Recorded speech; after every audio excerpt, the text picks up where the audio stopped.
Hello, I'm Stewart Heath, CEO of Harvard Grace Corporation, where we bring executive leadership tailored to your organization. In this week's post about raising capital for your small business, um, I found a very old article. Matter of fact, it's older than my oldest child.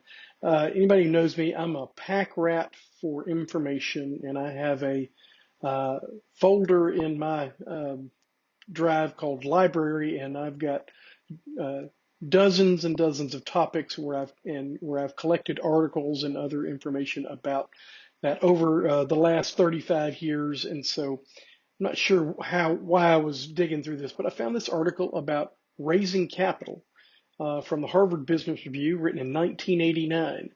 Um, and so it captured my attention. I read it again, and I was just astonished at how relevant it still is. So I thought I'd talk about that and share it with you. I did find it online as well, and so I shared the link. It doesn't just exist on my hard drive. So here's the first thing you need to know, but might not want to know about raising capital. Raising capital costs a lot of money.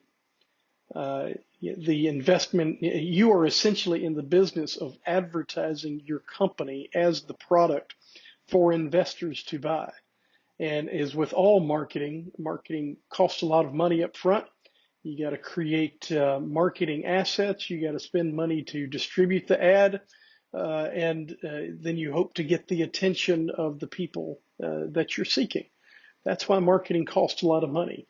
And it's not as expensive on the legal and professional side today as it was when this article was written, because usually it used to be the attorneys would never more or less control the process, not so much anymore. So the first thing to know is marketing costs a lot of money. While you're doing this, you need to understand you're not going to have any privacy. You're opening yourselves up to the investing public.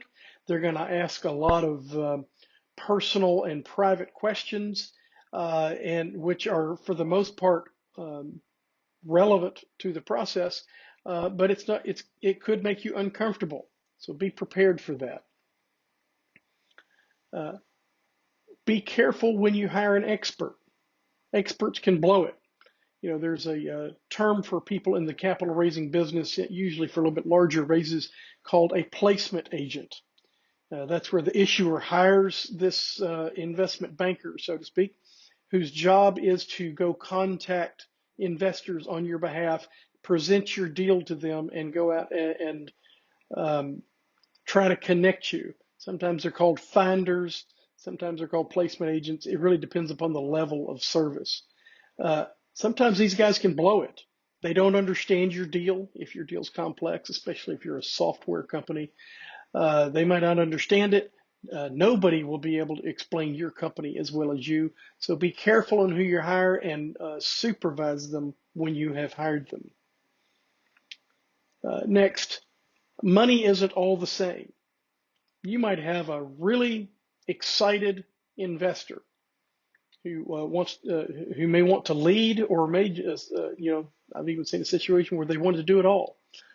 Um, Investors can be a problem if they decide that they want to be an active investor, where they're going to be disrupting your business and operations. Sometimes that money is not worth it. Sometimes you get that when they're just a small investor, and so you have to discipline them, or if you're lucky enough, you prevent them from investing on the front end altogether. So money is not all the same. Keep in mind that the search is endless. And once you're in the world of raising capital, it is a world that's hard to break out of. So make sure that you've got the proper executive leadership to so that the company can continue to run while you're raising capital. And when you're lucky enough, you complete your raise, and that's all the money you need, at least for the time. Then you can literally shut it down. But sometimes the search goes on and on and on. Uh, Last point is lawyers cannot protect you from things that you do or say on the trail.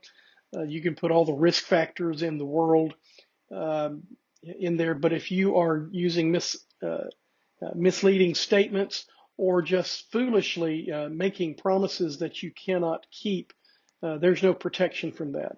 That will go down as securities fraud, and you will and you'll end up paying for that. Anyway, I found this article very useful. It proves to me why I never get rid of anything. I don't delete. It just goes in one of my folders.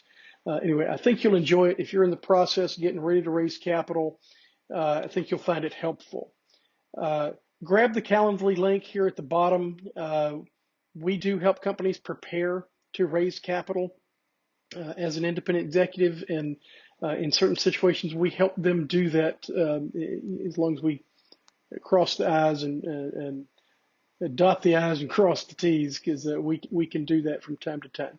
Would love to talk with you. Book some time with me on Calendly, and look forward to talking to you next time.